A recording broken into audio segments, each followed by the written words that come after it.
Videos पण योग्य वेळी रिलीज करण्यात येईल। गणेश उत्सव निमित्ताने पोलीस दलांकडून सर्व प्रकारचे बंदोबस्ताचे नियोजन करण्यात आलेली आहे। यामध्ये शांतता समिती मीटिंग असतील किंवा वेगवेगळे गणेश मंडळांचे पदाधिकाऱ्यांचे सोबत बैठक असतील, आमचे पोलीस दलांकडून वेगवेगळे आपसात मीटिंग असतील, असे वेगवेगळे कम्युनिटी इंटरॅक्शन प्रोग्राम्स करण्यात आलेली आहे। आणि त्या अनुषंगाने उद्भवलेली गोष्ट आणि त्याचबरोबर वेगवेगळे मंडळांना प्रत्यक्षरित्याने भेटी, काही मंडळांना आमच्या स्तरावर भेटी, काही जॉईंट सीपी साहेब, ॲडिशनल सीपीज, डीसीपीज इत्यादी यांच्या स्तरावर भेट आणि जे गोष्ट उद्भवलेले आहे त्या दृष्टिकोनातून हे बंदोबस्त आराखड्याचे नियोजन करण्यात आलेली आहे। योग्य प्रकारे टेक्नॉलॉजीचे वापर, सीसीटीव्ही कॅमेराज असतील आमचे शासनाची, तसेच गणेश मंडळांकडून लावण्यात आलेले सीसीटीव्ही कॅमेराज, तसेच लोकांकडून लावण्यात आलेले सीसीटीव्ही कॅमेराज सगळ्यांचे इंटिग्रेटेड फीड सीसीटीव्ही कंट्रोल रूमला घेण्यात आलेले आहे।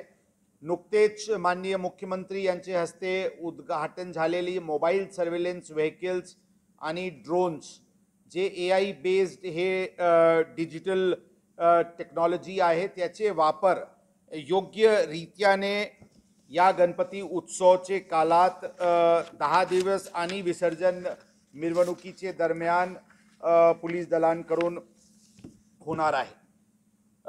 लाऊडस्पीकर्स आणि चे टाइम कोणकोणत्या दिवशी 12 वाजेपर्यंत राहील किंवा काय काय ड्राय डेज याचे डिटेल आदेश संबंधित कडून करण्यात आलेली आहे।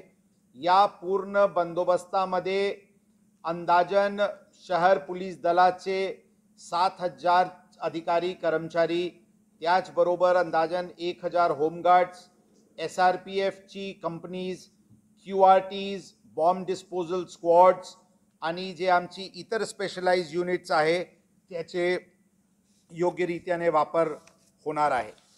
क्राइम प्रिव्हेंशन मेजर म्हणून मंगलसूत्र चोरी, मोबाईल चोरी, इतर प्रकारचे गुन्हेगारी कृत्य या कालात होणार नाही, यासाठी क्राइम ब्रांच याचे विस्तृत पथके तैनात करण्यात आलेली आहे।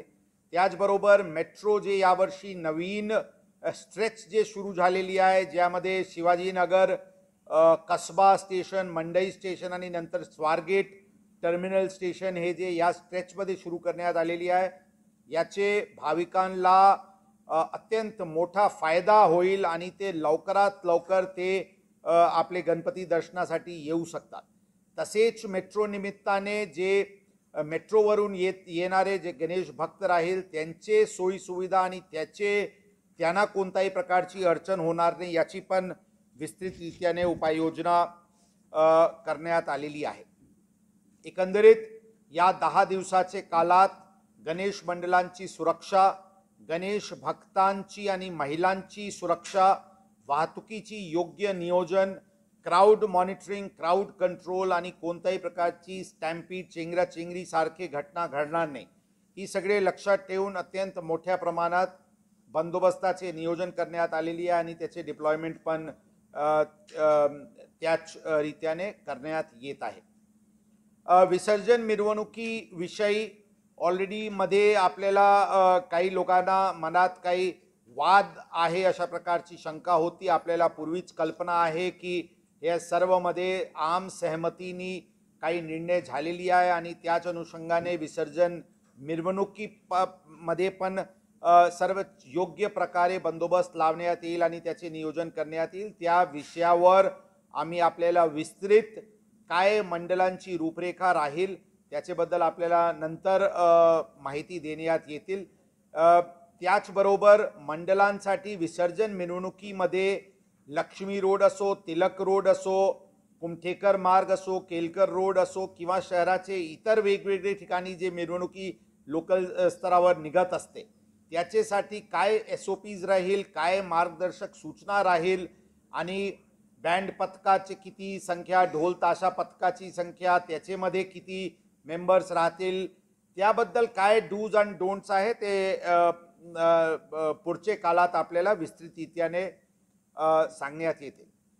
याचबरोबर गणेश उत्सवचे सर्व नियोजन करण्यात आलेली आहे आणि त्याचबरोबर पैगंबर जयंतीची मिरवणूक 5 सप्टेंबरला नियोजित होता. त्याची सर्व सिरत कमिटी तसेच इतर मंडळांकडून चर्चा होऊन ते मिरवणूक पुढे 8 तारीखला ढकलण्यात आलेली आहे आणि 8 तारीखला ते विसर्जन मिरवणुकी सकाळीपासून रात्री 10 वाजेपर्यंत त्यांना परवानगी देण्यात आलेली आहे. वेगवेगळे मार्गमध्ये ते मिरवणूक 8 तारीखला आमचे विसर्जन गणपती उत्सवचे विसर्जन मिरवणूक संपल्यानंतर ते घेण्यात ते प्रोसेशन काढण्यात येते.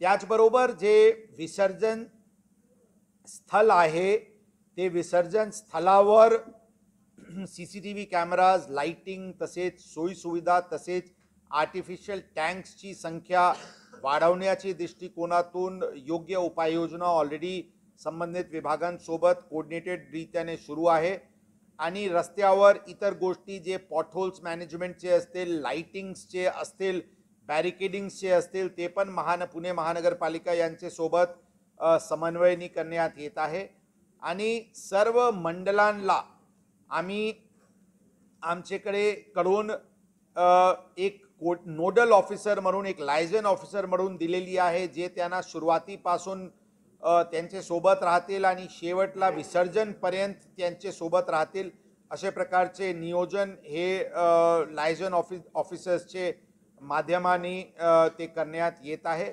आणि एकंदरीत सर्व हे जे सण उत्सव आहे हे सगळे शांततेत पार पाडतील आणि कोणताही अडीअडचणी येणार नाही यासाठी याचे मला पूर्ण विश्वास आहे आणि सर्व गणेश मंडळांसोबत आमची एक क्लोज कंटॅक्ट कोऑर्डिनेटेड रिस्पॉन्स मेकॅनिझम तयार करण्यात आलेली आहे. वेगवेगळे व्हॉट्सॲप ग्रुप्स आमचे ठाणेदारांचे स्तरावर करण्यात आलेली आहे.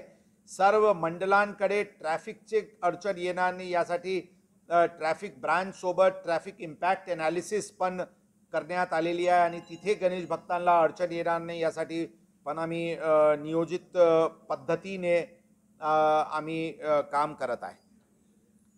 धन्यवाद. काही प्रश्न असतील तर त्याचे आम्ही उत्तर देऊ.